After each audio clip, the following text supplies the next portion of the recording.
Jaka Tingkir.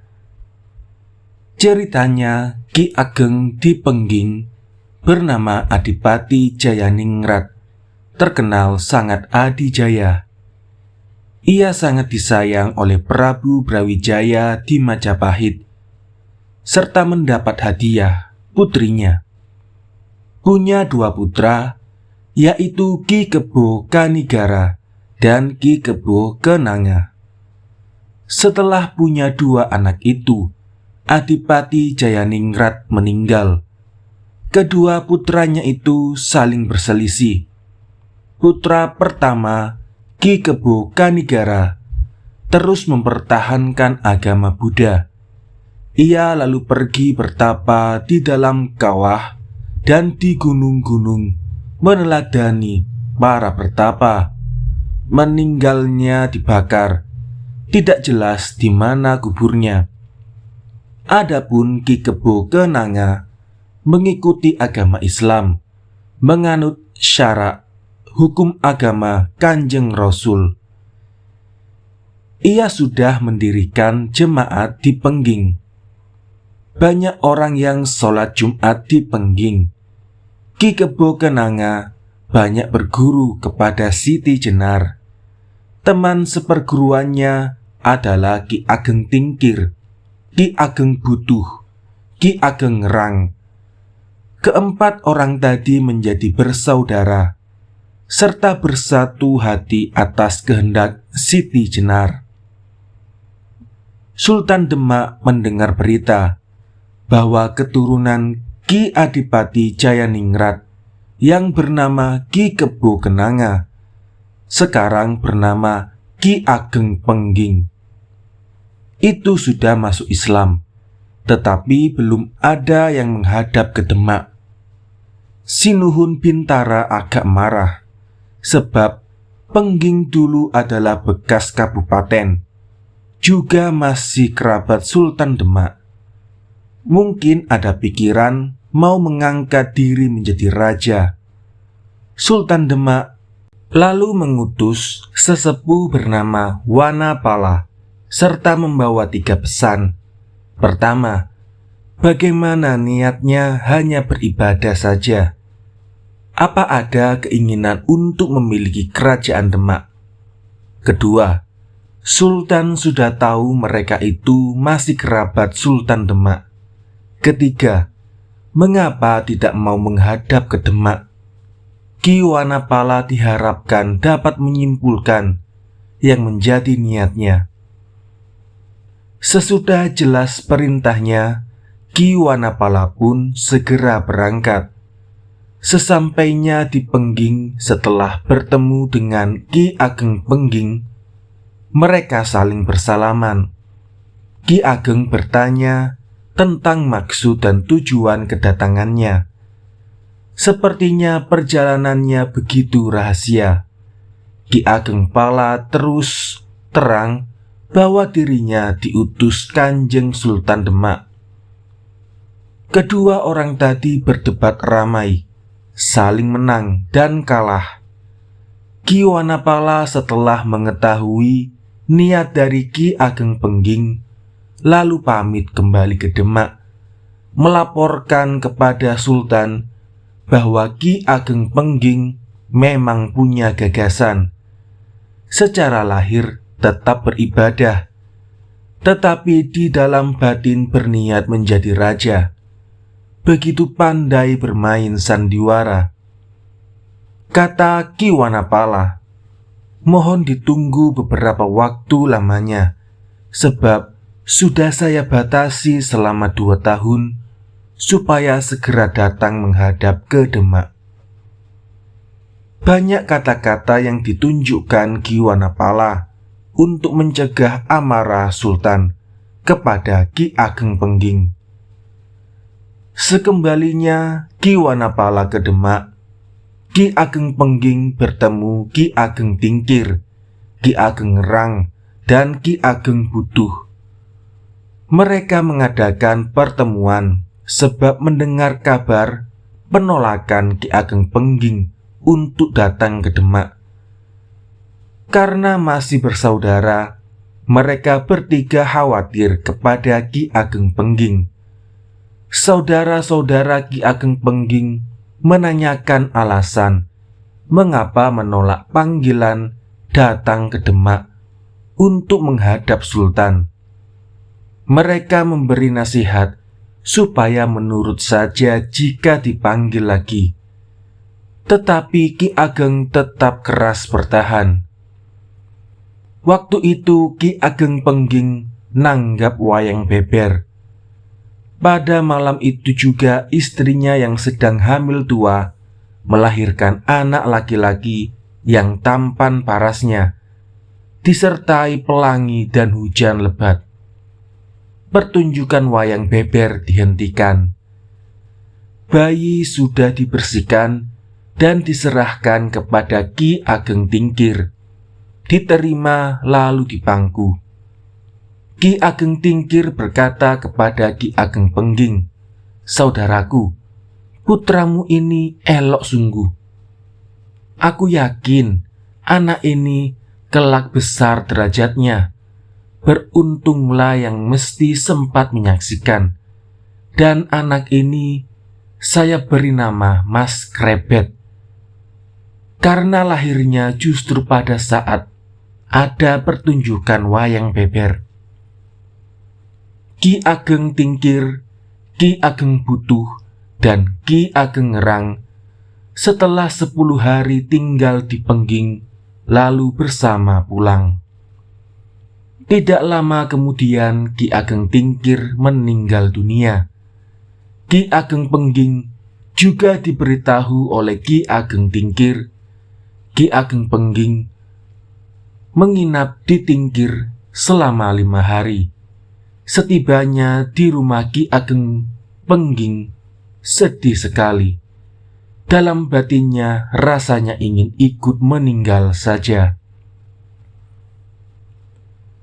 Sultan Bintara Lama menunggu-nunggu datangnya Ki Ageng Pengging, sebab sudah sampai batas waktu 2 tahun. Sekarang Sultan Demak itu menyimpulkan bahwa Ki Ageng jelas-jelas mau melawan, tidak mau menghadap. Sultan lalu mengutus Sunan Kudus ke Pengging, menyampaikan murkanya. Sunan Kudus lalu berangkat hanya membawa 7 orang sahabat serta membawa bende, gong kecil, wasiat dari mertuanya Adipati Terung. Bende itu bernama Ki Macan. Sunan Kudus sepanjang jalan membuat wasiat nama-nama tanah pedusunan seperti Dusun Sima, Dusun Jimbangan, Dusun Derana, Dusun Aru-Aru. Akhirnya perjalanan sampai ke Pengging. Di sana mereka saling berdebat tentang ilmu masing-masing. Ki Ageng Pengging ketahuan atas 2 niatnya, tetapi tidak menyimpang hukum melawan raja. Ki Ageng Pengging akhirnya meninggal karena diiris sikunya oleh Sunan Kudus. Keluarga geger semua. Mereka berniat membela kematiannya. Sunan Kudus dikejar. Sunan lalu mengeluarkan kesaktiannya. Temannya cuma 7 orang, tetapi orang-orang Pengging merasa menghadapi 20.000 orang lengkap dengan senjatanya. Tetapi orang Pengging tidak takut. Mereka tetap mengamuk sambil bertubi-tubi memukul sebuah bende yang bernama Kiai Udan Arum. Sunan Kudus lalu menunjukkan kesaktiannya lagi dengan melemparkan tongkatnya. Seketika itu juga hilanglah kemarahan orang-orang Pengging. Pulanglah mereka untuk rukti merawat jenazah Ki Ageng Pengging. Ia dimakamkan di sebelah timur laut dari rumahnya. Setelah kira-kira 40 hari, Istri Ki Ageng Pengging menyusul meninggal dunia. Mas Krebet tinggal seorang diri, diasuh oleh sanak saudaranya. Setelah besar, Mas Krebet lalu dibawa oleh janda Ki Ageng Tingkir. Di sana ia sangat dimanjakan, dituruti segala keinginannya. Karena janda Ki Ageng sangat kaya raya, terhormat di antara tetangga desa. Mas Krebet lalu terkenal dengan sebutan Jaka Tingkir. Tindak tanduknya berbeda dengan anak-anak lain. Ia gemar menyepikan diri di gunung, di hutan, atau di gua-gua sampai 10 malam atau setengah bulan. Kemauannya tidak dapat dicegah dan dihalangi. Pada suatu hari, Jaka Tingkir pulang, lalu dipeluk oleh ibunya serta diberitahu, "Nak, kamu jangan suka ke gunung-gunung. Ketahuilah bahwa orang yang suka bertapa di hutan dan di gunung itu masih kafir, belum menganut agama Kanjeng Nabi. Lebih baik kamu berguru pada mukmin." Ki Jaka lalu mohon pamit akan berguru kepada seorang mukmin. Ibunya merelakan. Ki Jaka berangkat sendirian ke utara, ke timur, sampai di Sela untuk berguru kepada Ki Ageng Sela. Ki Ageng sangat senang melihat Ki Jaka Tingkir. Ia lalu diangkat jadi cucunya. Sangat dimanjakan hidupnya. Di sana Ki Jaka gemar mendalang hingga terkenal kepandaiannya mendalang. Ki Ageng Sela semakin bertambah sayangnya. Mereka tidak pernah berpisah. Ki Ageng sedang menyepi, Ki Jaka juga diajak. Sebenarnya Ki Ageng Sela sedang menyepi. Di dalam batinnya besar sekali permohonannya ke Allah. Semoga kelak dapat menurunkan para raja yang menguasai tanah Jawa. Ia merasa masih kerabat keturunan Raja Brawijaya di Majapahit. Waktu itu Ki Ageng Sela sudah 7 hari 7 malam tinggal di gubuk di ladang yang baru dibuka. Terletak di sebelah timur Tarub yang disebut hutan di Reuceh. Suatu malam Ki Ageng tidur di situ. Jaka Tingkir tidur di bawah. Ki Ageng bermimpi ke hutan membawa kapak akan membabat hutan.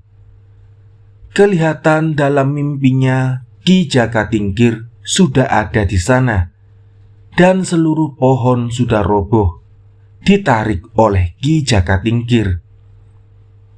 Di dalam mimpinya Ki Ageng heran sekali dan terbangun dari tidurnya. Jaka Tingkir masih tidur di bawah. Lalu dibangunkan. Ki Ageng bertanya, "Nak, selama aku tidur, apakah kamu tidak pergi-pergi?" Jawab Ki Jaka, "Tidak." Ketika Ki Ageng mendengar jawaban cucunya, sangat menyesal. Kenapa semua cuma mimpi? Berbicara dalam batin. Menyesal benar saya. Besar permohonanku kepada Allah.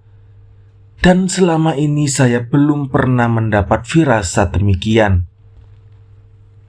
Anak yang tidak memohon kepadanya ini malah diberi firasat seperti itu. Ki Ageng lalu bertanya kepada Ki Jaka, "Nak, seingatmu dulu pernah bermimpi apa?" Ki Jaka menjawab secara terus terang, "Ketika saya sedang tirakat di gunung Telamaya. Di situ waktu malam saya tidur dan bermimpi kejatuhan bulan. Seketika itu juga Gunung Telamaya ada suara menggelegar. Saya lalu terbangun. Mimpi itu apa maknanya? Ki Ageng yang mendengar cerita cucunya semakin heran. Dalam hatinya, andai kata tidak takut kepada Allah, Ki Jaka akan dibuat celaka. Tetapi Ki Ageng sadar kalau kodrat Allah tidak dapat ditolak oleh manusia. Ki Ageng berkata, "Nak, tidak usah bertanya apa makna impianmu. Itu bagus sekali. Itu raja segala impian. Adapun nasihat saya kepadamu sekarang, mengabdilah ke Demak.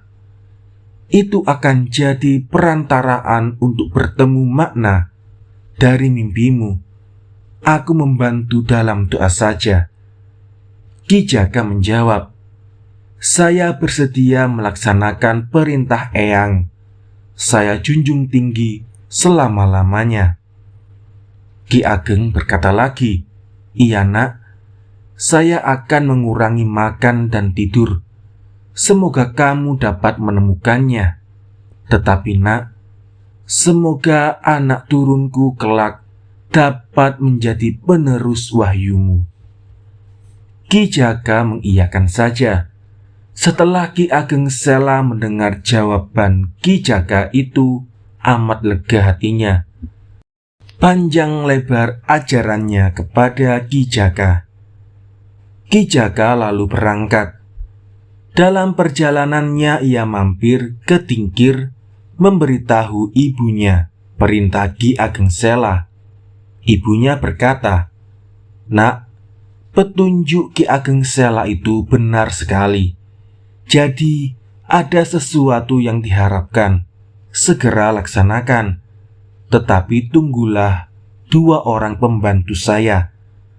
Baru saya suruh membersihkan rumput tanaman padi gagah. Mereka akan saya suruh mengantarkan kamu. Saya punya saudara laki-laki yang menjadi abdi di Demak. Namanya Kiai Ganjur, menjadi lurah Suranata. Kepadanya kamu kutitipkan dan menghadapkan kepada sang raja." Ki Jaka menurut perintah ibunya. Lalu mereka pergi ke ladang membantu kedua pembantu itu menyiangi rumput. Sampai sehari tidak pulang-pulang. Setelah waktu asar datanglah mendung dan hujan gerimis. Sunan Kalijaga sedang berada dekat ladang itu bertongkat jis. Ki Jaka dipanggil dari luar padang padi gagah itu. Katanya, "Nak, kamu itu selalu membersihkan rumput tanaman padi gagah saja. Berhenti. Segeralah mengabdi ke Demak, sebab kamu itu calon raja yang menguasai tanah Jawa." Selesai berkata, Sunan Kalijaga lalu pergi ke utara. Setelah sudah tak kelihatan, Ki Jaka lalu pulang menceritakan pengalaman itu kepada ibunya. Mendengar itu ibunya amat gembira serta berkata, "Nak, kamu itu beruntung sekali mendapat petunjuk dari Sunan Kalijaga. Segera berangkatlah ke Demak. Jangan menunggu-nunggu ke ladang gagah lagi. Sisanya saya gotong royongkan saja." Ki Jaka lalu berangkat disertai 2 orang pembantunya. Setelah sampai di Demak, singgah di rumah Kiai Ganjur. Sultan Bintara sudah sampai saatnya dipanggil Tuhan. Ia meninggalkan 6 orang putra. Nomor 1 putri bernama Ratu Mas, sudah bersuami dengan Pangeran Cirebon. Nomor 2 Pangeran Sebranglor yang menggantikan raja. Lalu Pangeran Sedalepen, Raden Trenggana, Raden Kanduruan, Bungsunya bernama Raden Pamekas. Pengganti raja itu tidak lama. Ia mangkat, belum berputra. Raja digantikan oleh Raden Trenggana dan bergelar Sultan Demak. Patih Mangkurat juga sudah meninggal. Yang menggantikan Patih adalah anak laki-lakinya bernama Patih Wanasala. Kebijaksanaannya melebihi ayahnya. Para bupati di bawah semua segan dan sayang. Raden Jakatingkir sudah diterima mengabdi kepada Sultan Demak. Diterimanya pengabdiannya itu bermula dari satu peristiwa. Saat itu Sultan Demak keluar dari masjid. Ki Jaka baru duduk di pinggir blumbang kolam. Mau menyingkir tidak bisa, sebab terhalang oleh blumbang itu. Ki Jaka lalu melompati kolam itu dengan gerakan membelakang. Ketika menyaksikan itu, Sultan Demak sangat terkejut. Lalu ditegur. Ki Jaka menjawab bahwa dirinya adalah keponakan Kiai Ganjur. Ki Jaka lalu dihadapkan dan diangkat menjadi abdi. Kanjeng Sultan sangat sayang kepada Ki Jakatingkir, sebab rupanya tampan serta sakti kedikdayaannya. Lama-kelamaan Ki Jakatingkir diangkat jadi putranya, diberi wewenang keluar masuk istana, serta dijadikan pimpinan prajurit Tamtama, terkenal di seluruh kerajaan Demak. Tidak lama kemudian lagi sang Prabu punya niat menambah prajurit Tamtama lagi, sejumlah 400 orang. Sang Prabu mengambil dan memilih orang-orang dari seluruh negeri dan pedusunan. Dipilih orang yang sakti dan kuat. Kalau sudah didapatkan lalu diuji dan diadu dengan banteng. Jika mampu menempeleng banteng hingga remuk kepalanya, diterima menjadi prajurit Tamtama. Alkisah, ada orang dari Kedupingit, namanya Ki Dadung Awu. Rupanya jelek, sangat sombong dengan kekuatannya. Ia datang ke Demak berniat menjadi prajurit Tamtama. Setelah dihadapkan, Ki Jakatingkir lalu dipanggil. Setelah melihat tampangnya, Jakatingkir sangat tidak suka, sebab rupanya sangat tidak menyenangkan. Lalu ditanya, berhubung di kampungnya sudah terkenal kuatnya, beranikah coba untuk ditusuk? Jawabannya, ya berani. Dadung Awu lalu ditusuk dengan sadak, alat untuk makan sirih. Dadanya pecah, lalu tewas. Teman-teman Tamtama disuruh menusuki dengan keris. Mayat Dadung Awu lukanya amat parah. Raden Jakatingkir kesaktiannya semakin termasyhur.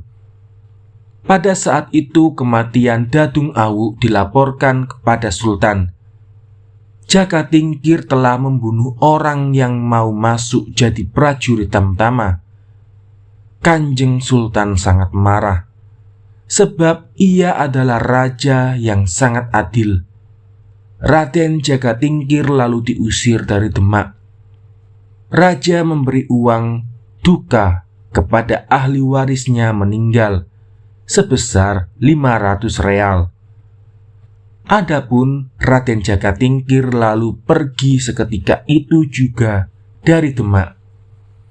Siapa saja yang melihat sangat kasihan semua.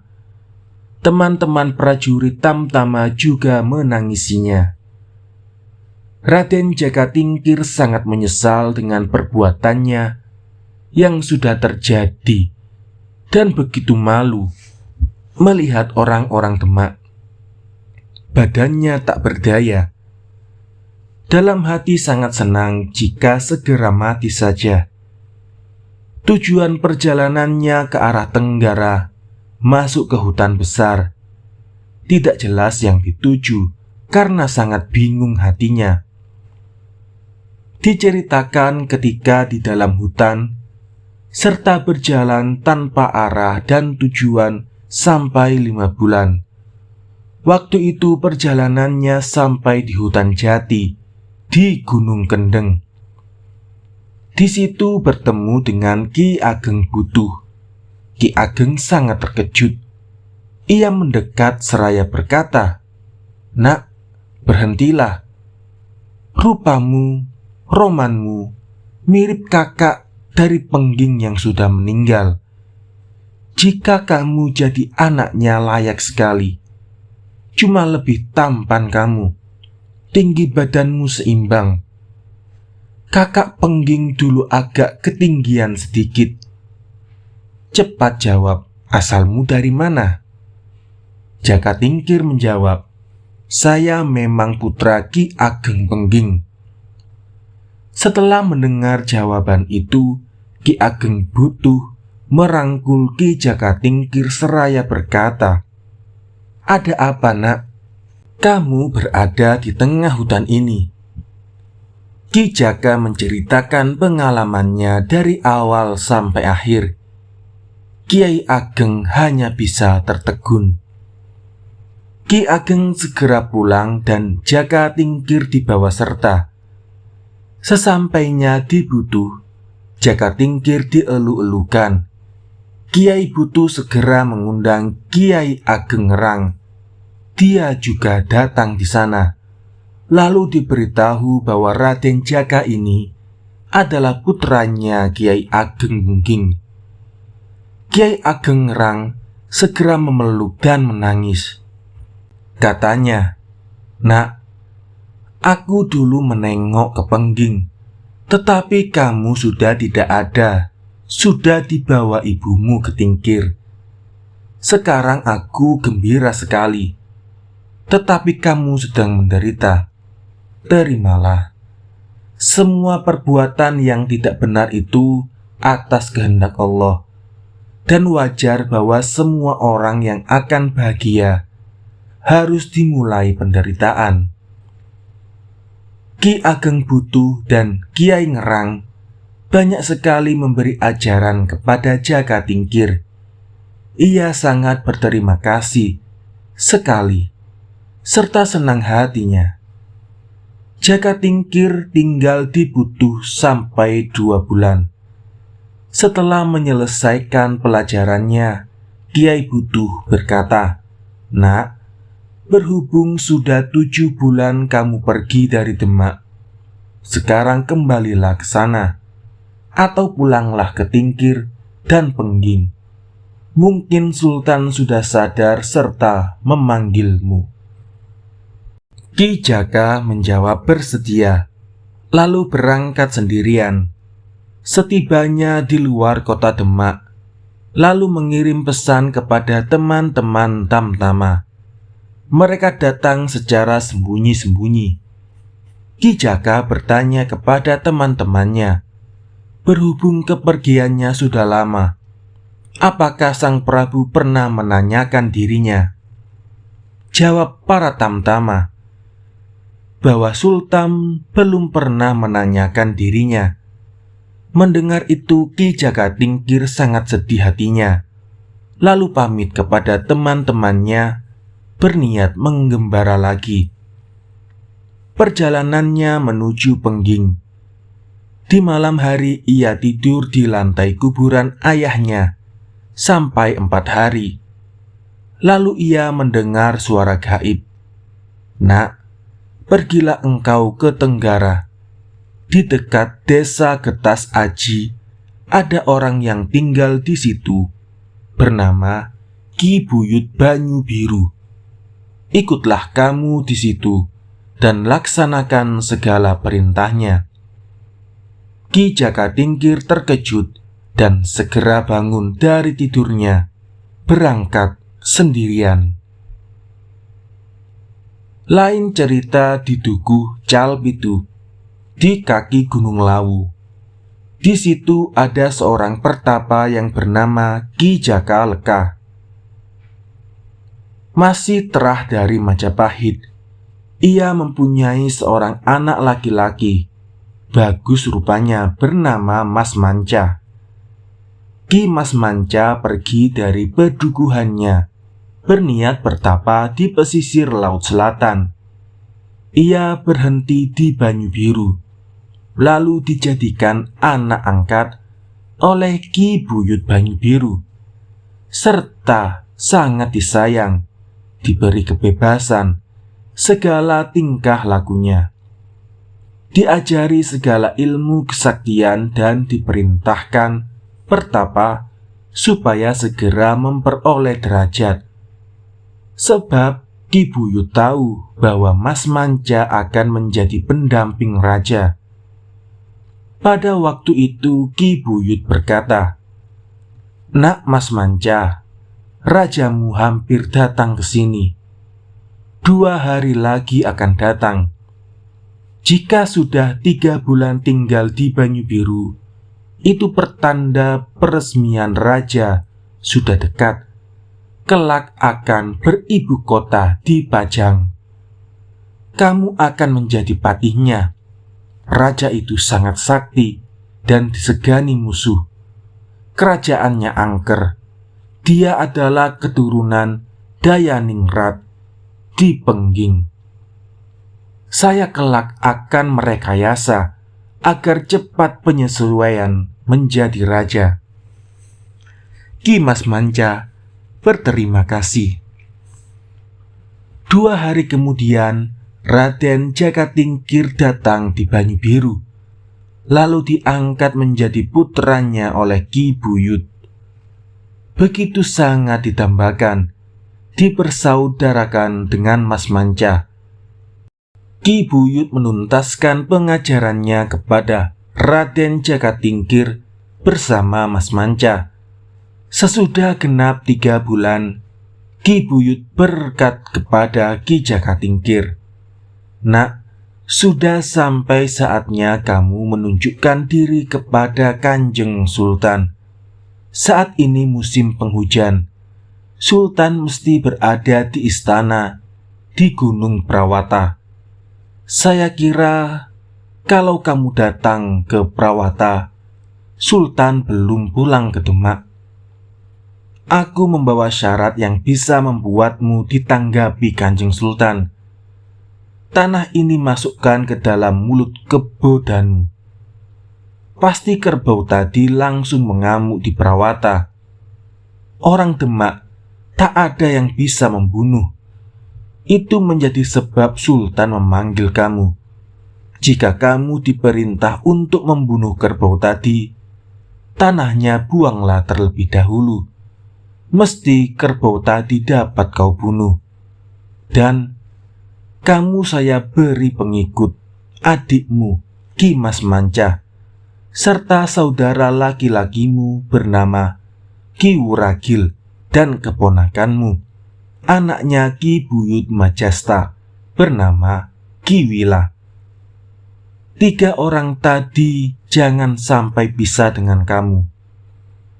Jakatingkir menjawab siap sedia menjalankan perintah.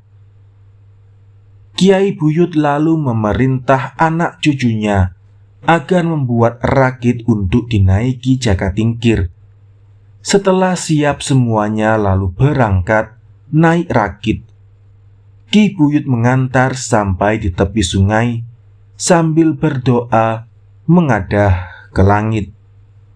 Ki Majesta lalu naik ke atas rakit. Rakit mengikuti aliran sungai Dengkeng. Setelah sampai di dusun tempat tinggalnya Ki Majesta, berhenti dan bermalam di situ selama 3 hari. Lalu berangkat lagi. Ki Majesta tidak ikut. Rakit terus melaju sampai ke Bengawan Picis. 4 orang tadi, 2 orang mendorong paksa tongkat, 2 orang lainnya mengayu. Waktu pukul 4 sore di Kedung Srengenge. Lalu ada awan gerimis bercampur angin. Di Kedung Srengenge ada raja buaya bernama Baureksa. Patihnya bernama Jalu Mampang. Bala buaya itu terbilang banyak jumlahnya, mendorong rakit ke darat. Lalu terjadi perang ramai sekali dengan Mas Manca di daratan. Patih Jalu Mampang bersama 70 buaya mati semua, disabetkan pada batang-batang kayu oleh Mas Manca. Jakatingkir lalu terjun ke dalam sungai.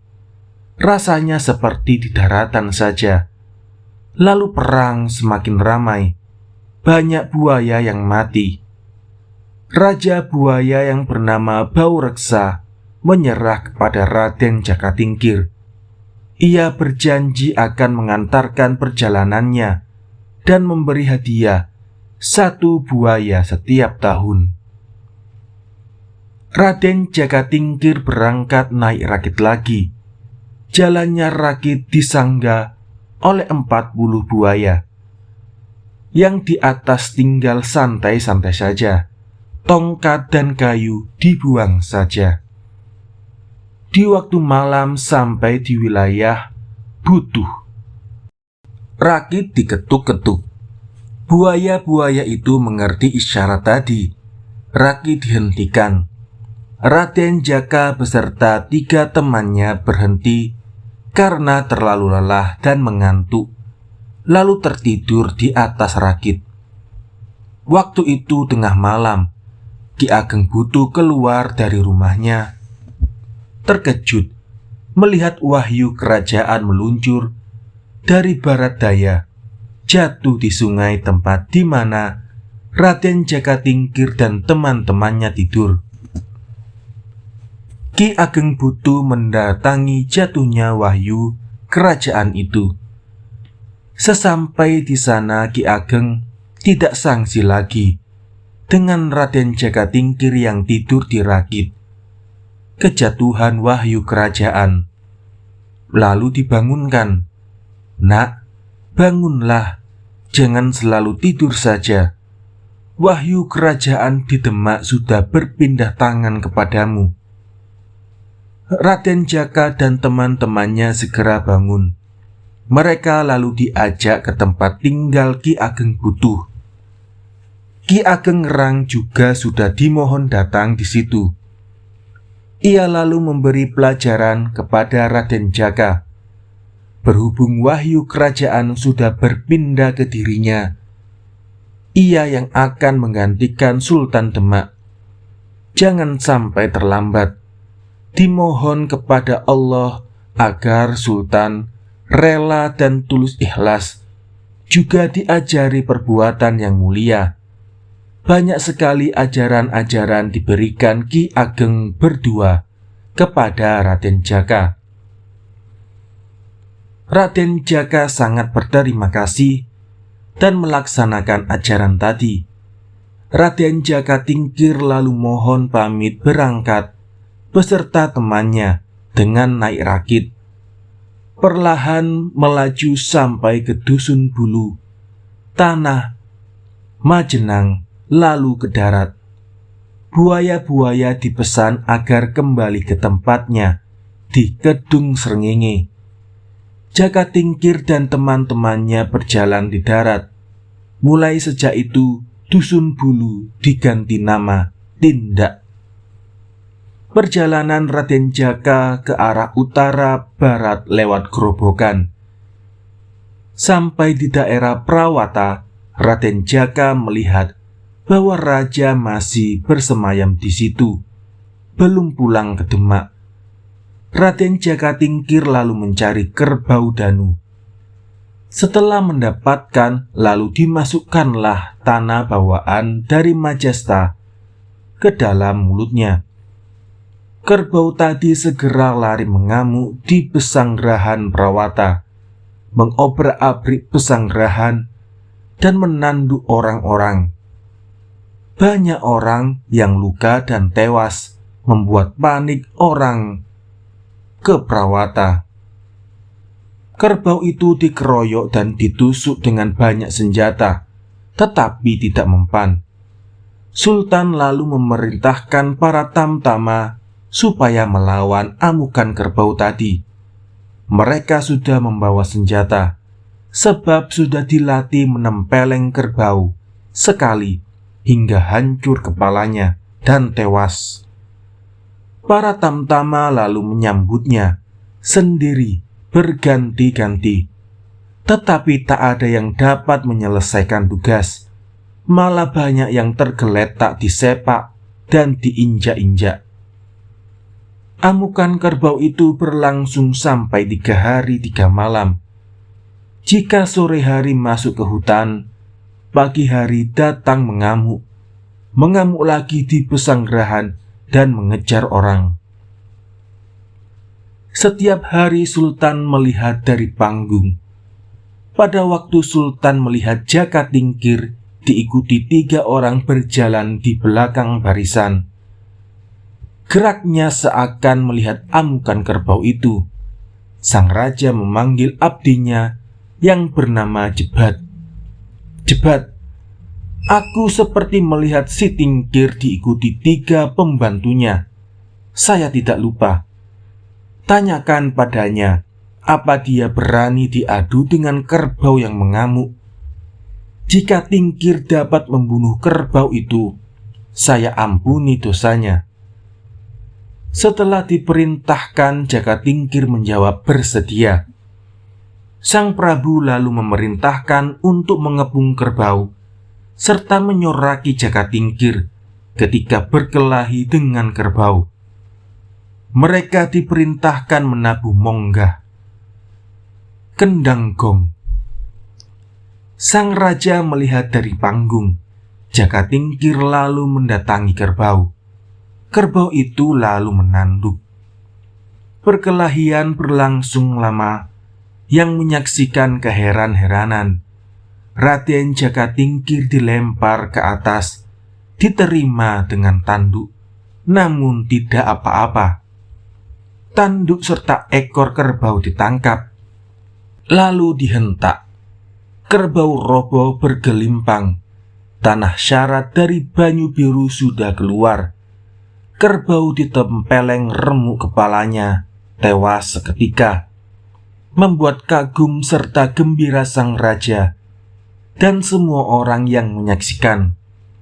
Raden Jaka Tingkir lalu dikembalikan kedudukannya seperti dulu, menjadi pimpinan prajurit tamtama. Kanjeng sudah kembali kasih sayangnya kepada Jaka seperti semula. Sang raja lalu kembali ke Demak. Tidak lama kemudian Sultan berangkat ke Cirebon, memohon kepada Sunan Kalijaga untuk berkenan tinggal negara Demak. Sunan menuruti, lalu bertempat tinggal di Adilangu. Pekerjaannya mengajar agama Rasul. Sudah banyak muridnya.